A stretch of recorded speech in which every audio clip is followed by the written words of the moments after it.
Hi, and welcome everyone to the End of Life Journey and Beyond, the Sands of Time.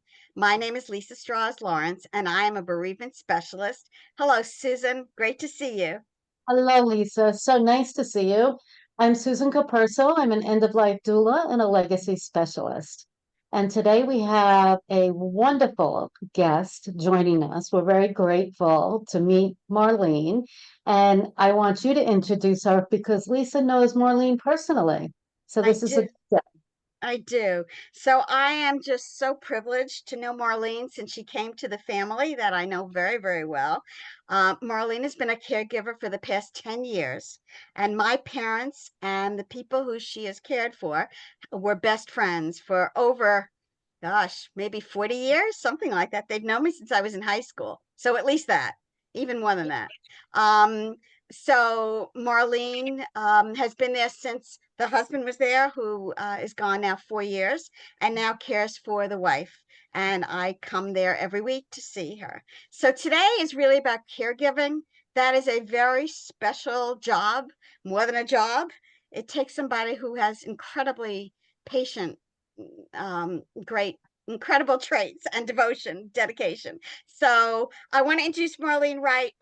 All this time, I never even knew her last name. I've always known her as Marlene. So, Marlene, thank you so much for being here. We really appreciate it. Well, thank you for having me. As you mentioned before, my name is Marlene Wright, and I'm actually a caregiver for the past 20 years, but now I'm working with the Sherwins for 10 years. I usually take care of the husband. I took care of him for 6 years, and then he died, and now I'm taking care of his wife. Yes. So, Marlene, let's start a little bit about you. I don't know a lot about you. So, tell us a little bit about yourself, where you're from, how you started becoming a caregiver, and all that. Well, my name is Marlene Wright. I'm originally from Jamaica. I started coming to the US since 2001, and I usually go back and forth, but I am originally staying here since 2010. And I didn't know much about this job, but it's a job that's easy to learn as long as you have love. So I find myself getting my first job, and I realize that it can be challenging at times, but at the same time, you can enjoy it. So I find it very enjoyable. So I continue to do it. So there's not So, much about me. I'm one of ah, Jehovah's Witnesses. So I learned from the way the scripture help us to see that we should respect people, no matter how old they are. We should not try to take their dignity from them. So that is what helped me in this job. yes, and you're incredible, incredible patience. So caregiving, did you ever see that coming into your life as a No, career? no, not well, caregiving, yes, but taking care of children. I took care of children before, but you have to have a lot of energy to take care of them. Then I switched to taking care of the elderly.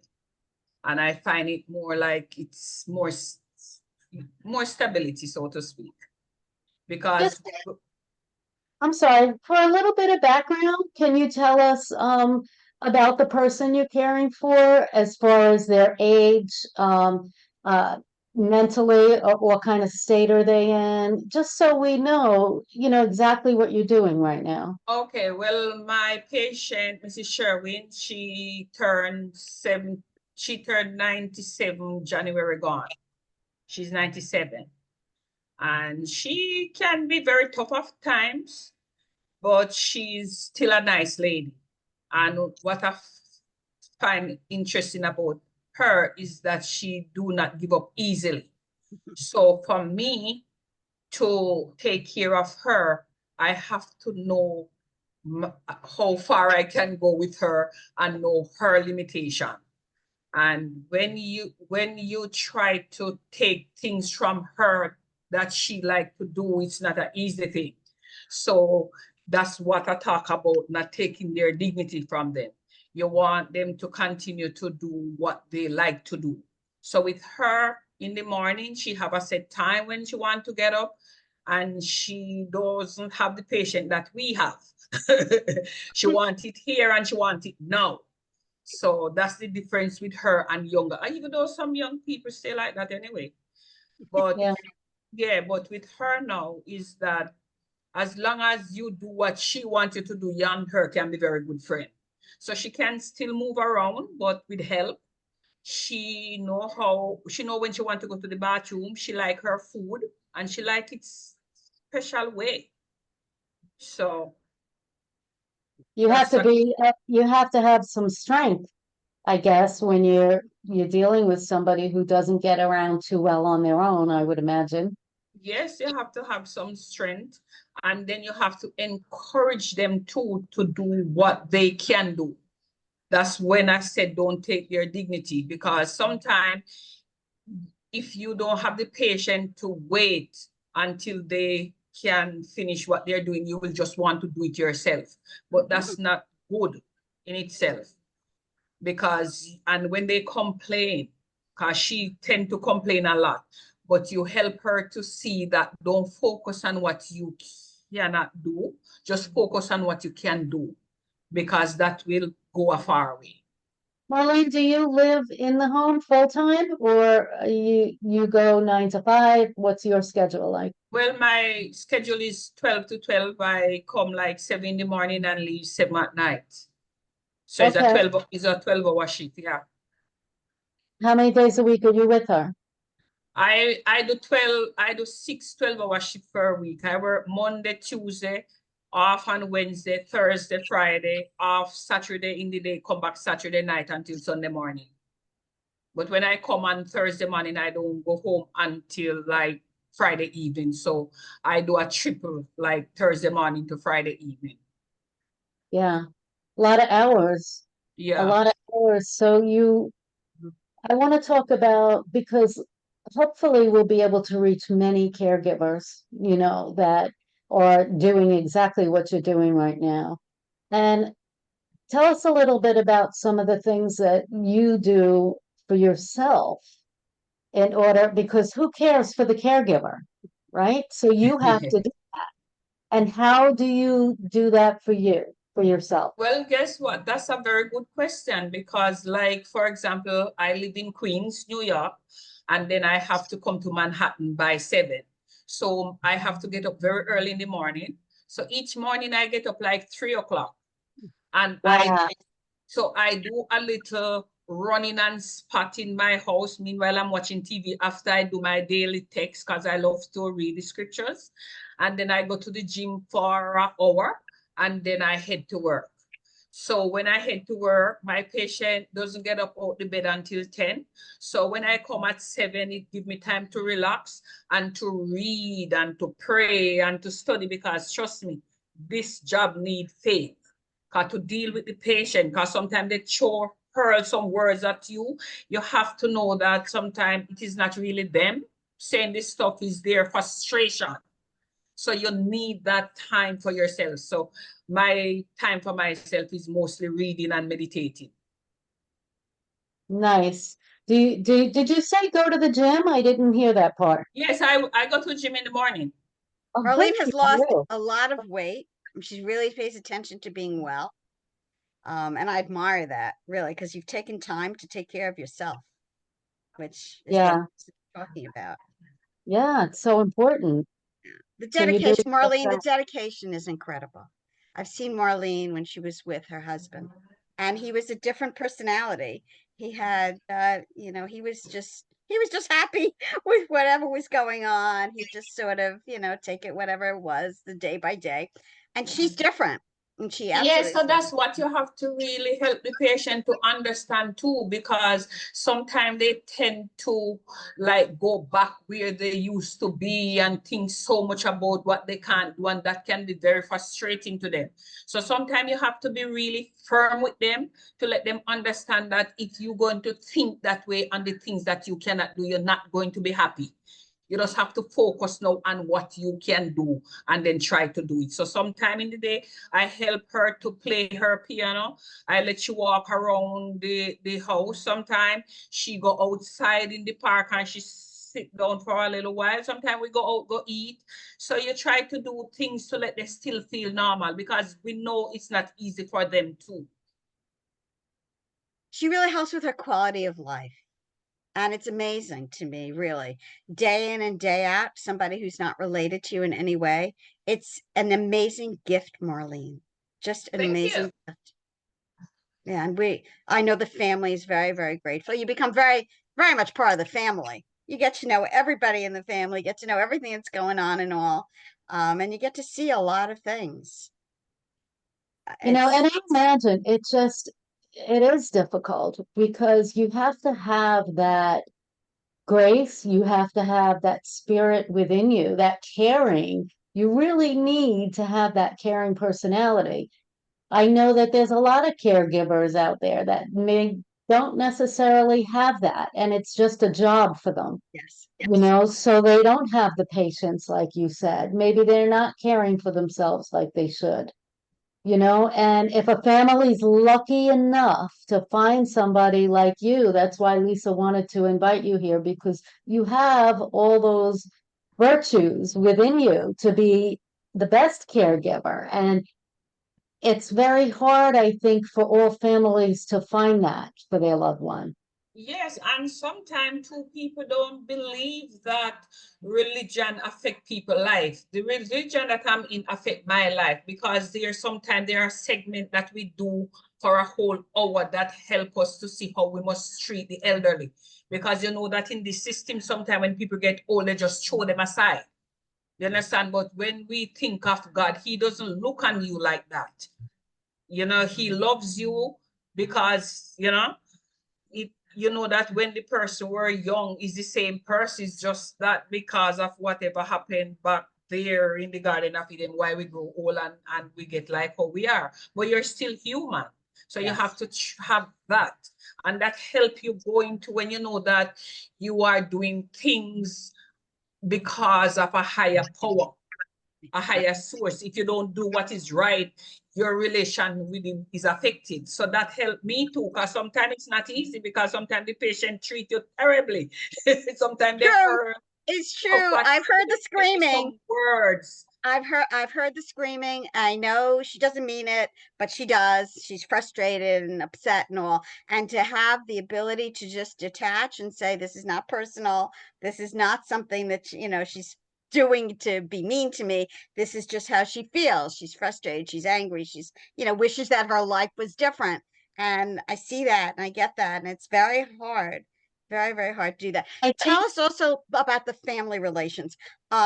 You have to figure out how to sort of be with the family and work with the family and all. Has that been, because she's got two very different sons, daughter-in-laws. Is that Well, also being with the family is very encouraging to me, because they know that I love their parents and they see the dedication I have with them, and they know their parents are not the easiest people to get along with, and they see the sacrifice I make. So they really treat me good, I can say for sure, and that even help you too. So for those who are caregiver and the one who is paying the person, it is good to treat people with respect, because when you treat people with respect, that goes a far way. So sometimes it doesn't matter how Miss Sherwin feel and say about me. When I think of how the children treat me, that helped me to still treat her good too, because I know it would be not pleasing to them if I treat her bad. So everything is intertwined. yeah. Now You you know, work through an agency, right? yes, I work for Elite Care. Okay. And have you always worked for that organization? Have you worked for another? I work for somebody else before, but I'm with this agents maybe about 14 years now. So how do you apply, and are there different credentials? Are there different requirements? Yes, you apply and they have meeting with you. And if you don't have any experience, they train you for like 2 weeks and stuff like that. But when I go to them, I have experience and I get recommendation, because all the family that I work with before always want me back. Because at one point I work with the wife mother and I work with the husband mother. And even the other day they wanted me, and I said no, because I promised my patient husband that I would take care of her, so I can't leave her. I am willing to stay and to see to the end, so to speak. We are so grateful for that promise, by the way, because that was a very important promise that you made for him. It's, yeah. Marlene, wipe your eyes, Lisa. Come I'm on. sorry. Yeah, it's personal. So, Yeah, you know, it is. you can feel that energy. Uh, but okay, so Marlene, let me get your thoughts on because you've worked with other clients, you've said in the past, but about end of life. I mean, that's what our channel's about. That's what Lisa and I talk about. So we all know that if we're lucky, we have 100 years to live. I'm a hospice volunteer as well, and my recent client that I just picked up is 104. Okay. I can't even tell you how how much she's given to my heart after only seeing her a couple times. The first time we were together, we watched The Sound of Music, and she sang every single song and knew every single word in that movie. And it was really fantastic to see such a positive spirit. But not everybody's like that, like you know. You know, some people I had a client that I worked with that I talk a little about through our videos that she was just so angry with her diagnosis for so long up until the very end. So she was bitter. She was bitter. She did not want to die. She hated the world. So yes, it has your relationship as a caregiver. It has to do with perspective and empathy and knowing you need to, walk those shoes and not take everything so personal. But you need to have those traits within you, I believe, like we just talked about, in order to be that caring caregiver. I think that if it's just a job to you to make that paycheck, I think it's not the type of career for you. You have to have that loving heart and that loving spirit to do that. But give me some of your thoughts on working with a patient or a client near the end of their life. Do you have any experience in that? Well, I have two experiences like that, and that is when most important they need love. They need to show them love. You need to assure them that it's going to be okay no matter what happens. You have different clients. You have some who believe in God, and you can talk to them about the resurrection, hope, and stuff like that. And you have some don't believe. So you have to deal with them according to their belief. You understand? And if they don't believe in God, and like how I am such a religious person, I have to approach it from the point of view to say, well, I know you don't believe that, but you know what? This is what assures me. And then I might quote something from the scripture. Some of them you can read it to them and they find comfort in that. Because at one point I have this one I didn't spend a lot of time with her, like about 4 months, but from the moment I stepped there, they said she's on hospice. But every day she wanted me to cook the best meal for her because she said she's living her day as if it's the last day. And I remember that the last day her nurse came and told her, Jamaican cook a lot of good rice and peas. And she said to me that, can you cook some of that rice and peas for me? And I said, what would you like with it? Chicken? And she said, yes. And I cooked the rice and peas. She ate. And by the night, she called me and she said she feel like this is it. And believe you me, she passed. It's like, it was so like touching. Even Mr. Sherwin that Lisa know, he had cancer, but he's not like, it was cancer in the foot. And we do everything to get that foot get better. And he didn't get better. And then he lost one of his legs. And then he was on all kind of different medication to help it. And when he turned 96 years old, the Wednesday, because I wasn't at work the Wednesday, and when I came the Thursday morning, he said, Marlene, I turned 96 yesterday, and this is it for me. I am not doing it anymore. He said, I don't have the strength. I don't think it is necessary. I always wanted to live until my 96th birthday.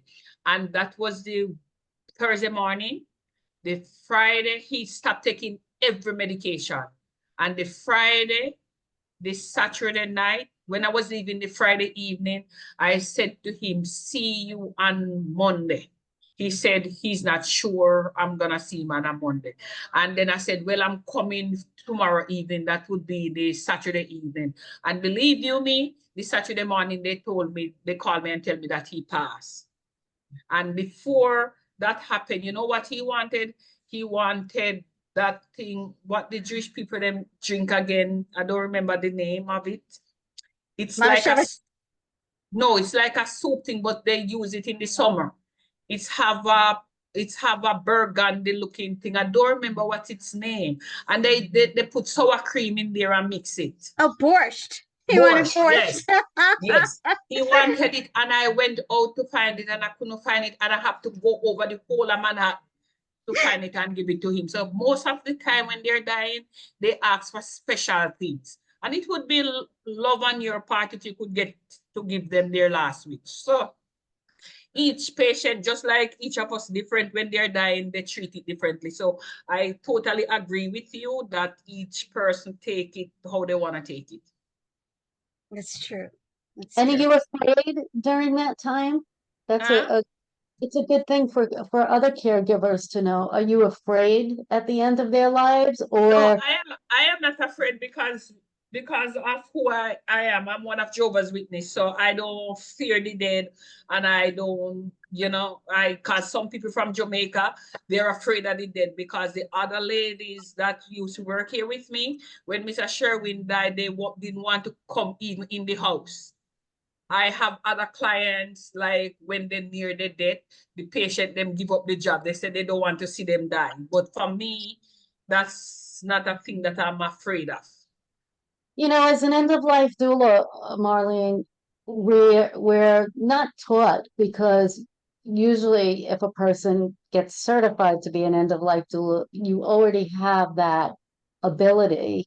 But it almost feels like an honor. It's an honor to be with somebody at the end when they're ready to cross their bridge, when they're ready to take their last breath. And I think as a caregiver, you need to feel that same, you need to feel that way, that you're a blessing, you're an angel in disguise there to help them get through, because a lot of times not even family members want to be around that. So they come for short, brief visits, and they're not the one that's sitting there in the room by the bedside holding their hand for hours on end. It happened with two of my clients. I have two clients that I actually hold their hand and see them take their last breath. It's painful and you want to tear up, but at the same time, you want to let them know that it's okay. So when you see them and they say, two of them, and they said it's time, you rub their hand and you hold them and they hold you tight until you feel like then it just let go. It's just like hold and you slowly see like, and then it let go. And then, it's like a relief for you, because sometimes you're happy because they're not suffering. Because it's painful, no matter how long the person is sick, that is still painful. Yes. Yes. But when I think of myself in the bed, okay, and I think of the end of my life. Well, of course, we all want to go in our sleep one night, right? But when I think of myself, that's the number one thing that I think about. I think I want somebody who cares about me and loves me and wants to hold my hand and say, it's okay. I'm not going anywhere, and you've got this, and I'm going to be with you every second until your last breath. I'm here to help you. And, I feel like I want somebody to be there for me like that. That would take away some of my fear. I don't know if it'll be like that, but that's just something that I think about. So because of that, if we can try and be that presence for somebody else, we don't know how afraid they are unless they can really verbalize too. And not everybody can verbalize up until your guy did with his last meal. You know, not everybody can eat. Some people are just sleeping for the last 2 weeks before they Well, pass. well, you're perfectly correct because some of them will point blank tell you that they're afraid and they want somebody to be there because the two that I'm telling you about, they didn't want me to leave out of the room. They tell you to stay with them. Yeah. So if you're afraid of all of those things, you're not going to want to do that. That's why I'm saying taking care of the elderly, it's supposed to be more than just a job. Oh yeah. You mentioned earlier the empathy and the love and the concern.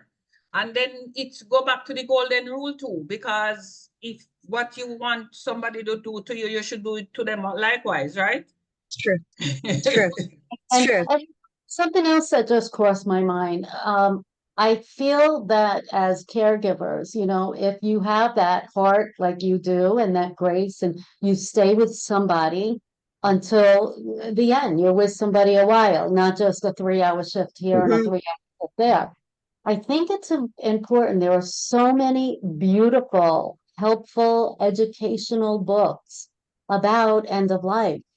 And especially as a doula, I've read so many of them, you know, but I think caregivers, they have access to that education out there for end of life doulas. Read some books, read or listen to audiobooks about end of life because it really gives you such an inner deep perspective that could help you with your people, you know, no matter who you are. I think there are people who have this gift, and to be able to care for others who are not related to you in any way is a huge, incredible gift. And it's inside you. It is. It's inside you, deep inside. You're not a relative, you know, you don't have to do this, but the choice to do it is absolutely incredible. Just we're, you know, listen, I've known Marlene for a long time, and I knew the way Right. she's taking care of Stan. So you can talk to that, I can, you I know, can, I as can. far as how valuable Hmm. having the perfect person in your family's life, like Marlene. Yep. It's not even my biological family. I am Yeah, extended family. Lisa is so delicate. If she going like how she going to California, she have to come. You know, we talk about her all the time. She even more than the kids. So what can I tell you? That's why I'm telling you that just like caregiver, you have a lot of them care for the patient more than even the family member. Because I have one that I take care of for like 1 year and 6 months. And the children live same place in Jersey. And one of the son only came once during that 1 year, 6 months. One Ah, come 3 times, and it's the daughter that was there forever with him every time, and she so love him. She give up her work, even though she employ somebody to take care, and then it can cause problem in the family because yes. some of them don't have any like what you call it now. I don't even know what word to give it. Like they just want the person to do it and they get the money. Hmm, Some people are like that, you know, hmm. but the daughter said no, she want him in his home and well taken care of. So, you know, it's a lot of things around caregiver, but I love how you said just like you would want somebody to be there for you. So, you know, it's good to just see it more than just a job. Take care of the person. I give my patient whatever she want to eat. I do the shopping. I try to buy the stuff like oh, I'm not here on the weekends. I make sure her food and I tell them what to give her because sometimes it's just easy for them to just throw anything and put down anything for her to eat. So I line out what for breakfast, what for lunch, what for dinner, and then the snack in between. So I make sure she eat healthy because the other day when she were very sick, we didn't know she would still alive today because she was so sick last year, December. Yeah. Let me ask you this. You know, I specialize in legacy work with end of life clients as well as healthy and vibrant people who leave their stories and leave audio and even leave notes in a notebook, something so simple like that. So I've done a few workshops this year, not so much workshops, I'm sorry, presentations, in front of a group of people. And I do them for caregiver groups as well. And I did one for a hospital, and they invited all their caregivers in, and I got up and spoke about the importance of legacy work with caregivers, because you have such a golden opportunity as a caregiver to get some of this information down, whether it's on paper, in conversations where if they can't write, you can write, through audio, through storytelling, just looking through photo albums and hearing the stories related to the pictures, and you can write about them or record that conversation. So that kind of work is important for me, and I talk to caregivers about implementing that versus sitting in front of the TV for 7 hours a day, where you could be getting some treasures for their family that will change generations to come. So I'm asking you now, as a caregiver, you may not be able to do that now with your person, with Irma, but have there been things that you've done or incorporated with any of your people that you've cared for to help them leave a little bit of a legacy behind? Well, the only thing I do sometimes I try with Miss Sherwin for her because she was like getting forgetful. So sometimes I sit with her and let she try to remember her kid's name and let she try to talk about olden days and stuff like that. So those are the things that, and then she will show you pictures in the album and she have memory of that. So like that now I can share it back with the kids. And they said she remember that because they don't spend enough time with her. So those are some of the little things. And with the husband, a lot of the things that I know about him, the kids didn't know. So when we sit down and talk, as he and I have a better relationship, to be honest with you, than me and my current patient, because we used to go out a lot. We never usually stay in the house. She doesn't want, it's just once a while she go outside. But we used to go out every day. So when we sit on the benches and so he can tell me his life story. Right. But now this is the thing. You're going to know the life story in your head. You might get on the phone and talk to his children that night and say, "Oh, I didn't know this about your dad. Did you know he did that?" And then that conversation is over. So my point when I talk to caregivers is So to write it down. buy a marble notebook from the dollar store, keep it on the end table in the living room. And when you have a conversation about his adventures on a steamship in 1930, you can, when he goes to sleep or later on, pick up that pen and write a paragraph about it. That's a good Right? idea. Write a few paragraphs about it, because if you write 3 pages or you write 300 pages about that man, his grandchildren, great grandchildren, great great grandchildren are going to know their ancestor. They're going to know that their great great great great grandpa, and that he did this way back when. That is so valuable. I've seen it firsthand in my family with a 20-year-old who found something of my great aunt's. So it would be her great great aunt. And to see the power and the tears in her eyes, validating where she came from in this world, validating her existence in this lifetime. So important and valuable and a treasure. And I try and ask caregivers, please think of doing something like this little project. Well, yes, that's a good idea. It come across my mind once, but I just didn't implement it. And I Right. wanted to take picture with all my patients, and I just didn't implement it. And the other Yeah. day I was thinking, I said I should have that. So that's a very good idea. I agree with you. Yeah. So people are different.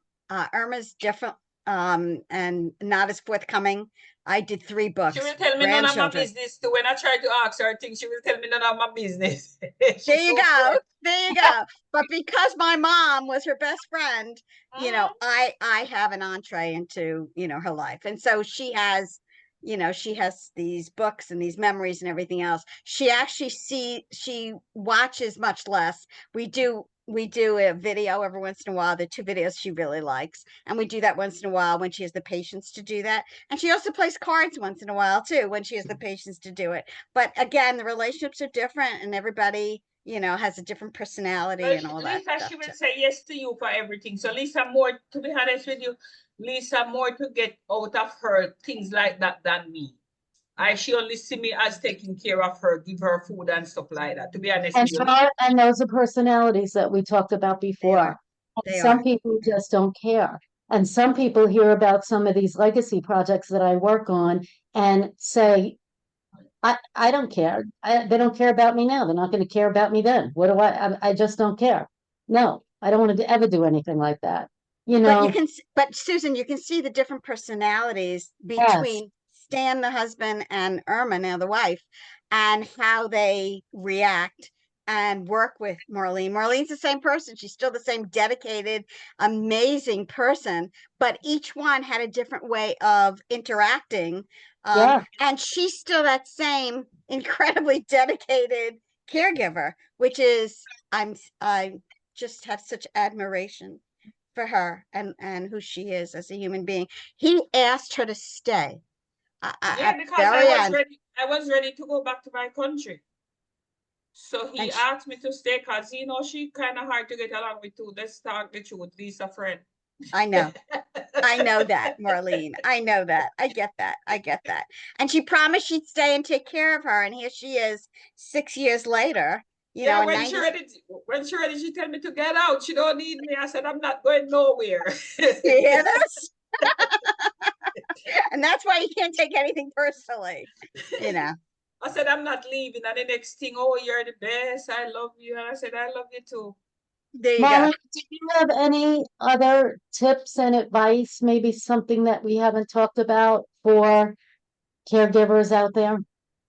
Well, just let the patient be themselves. That's the only thing I can tell you. Let the patient be themselves and let they try to be as independent as possible because we have to deal with that they were independent before we come into their life. So no, it's not an easy time for them.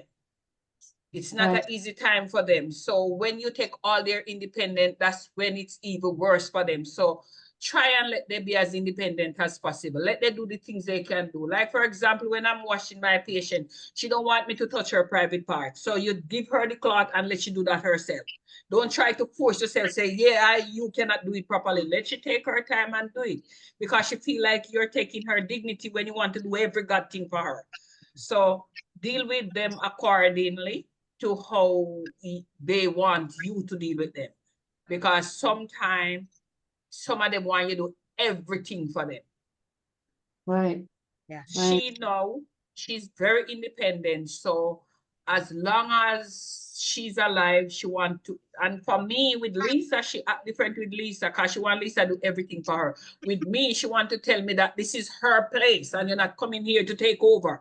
So she tried to do as much as possible. So it just depending on the patient. But the long and short of the story, let they try to be as independent as possible and know when to is an emergency and when it's not an emergency. Everything is emergency for Lisa. It's true. It's true. Everything is not emergency for me because I know her. I know when this. I know when it's emergency. It's true. Even the complaining.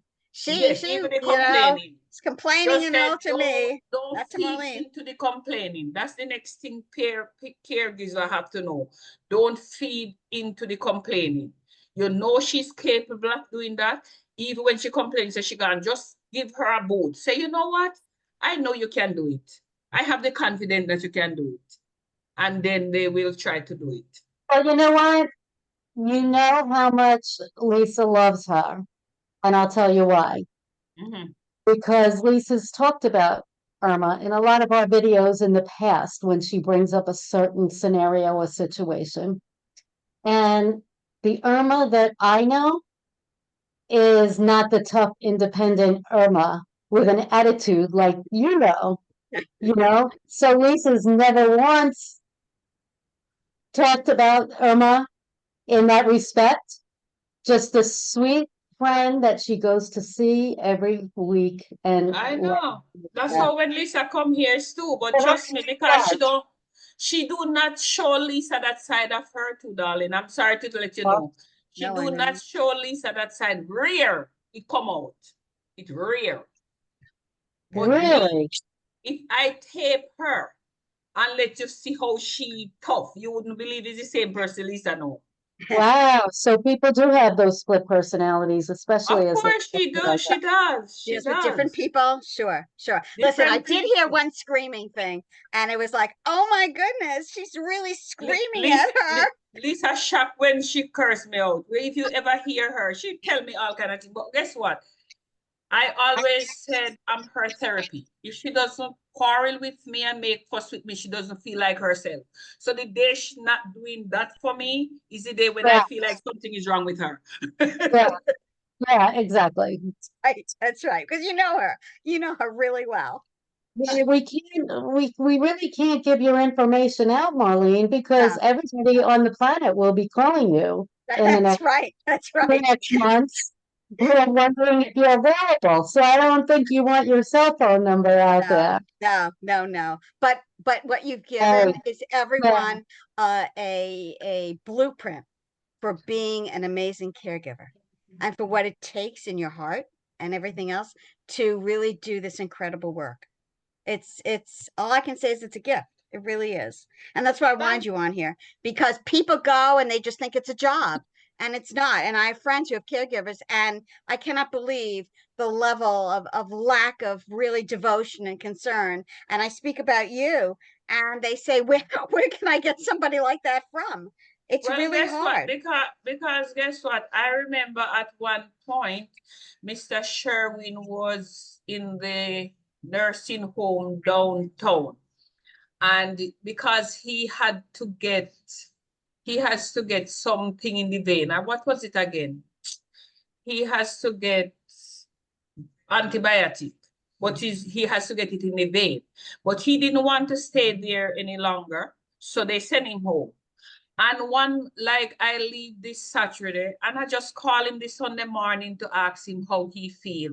And then when I call him, he said, when it comes to Sunday, because I'm a witness, I don't give up my Sunday worship. I have to go to my kingdom hall. You know that. I do. So I was getting ready to go. And when I called him, he said, oh, Marlene, I tied up because the string tie him up. He said, can't move. He can't get out. I have to jump on the train. And here I come. He Wow. couldn't believe I get here so fast. wow. Yes, You, he said, Marlene, I cannot move. I am all tied up because, when you plug it in and you have to move it certain way for you to get out, and then it's all twisted and thing I had was to come. And Yeah, I from that agree. day, every time he said to me, Marlene, I know you're so dedicated. And that's the reason why when he feel like he was dying, he said he do not want his wife to go into a nursing home and he would very much appreciate it. And I had was so assured because I can see he's suffering, but he don't want to go unless he get the assurance that she's going to be okay. And I said, he's going to be okay. I'm not going to leave. I'm going to stay with her. and that made him feel Mhm. completely different, Oh yeah. knowing Oh that you yeah. gave Knowing him. that. So he knew the treasure that Oh you yeah. are. Oh yeah. So we thank you for that. Mm, Lisa? mm. Thank you too Amazing. for having me. And Thank I you, enjoy Marlene. talking with you guys. Yes, Marlene, thank you thank you so so much for much for joining us. doing no words, Marlene. You're so Anyway, special. You're so and special, Lisa, Marlene. we'll see each other next week. Yeah, we Okay, will. you have a good day. I'm gonna give my patient lunch now. Okay, 1 o'clock is lunchtime. thank Right. Thank you so Bye. much, Have a great Marlene. day. Bye bye. Bye-bye, Lisa. See you when you. you get back. See you. We'll talk Yep. though. Yep.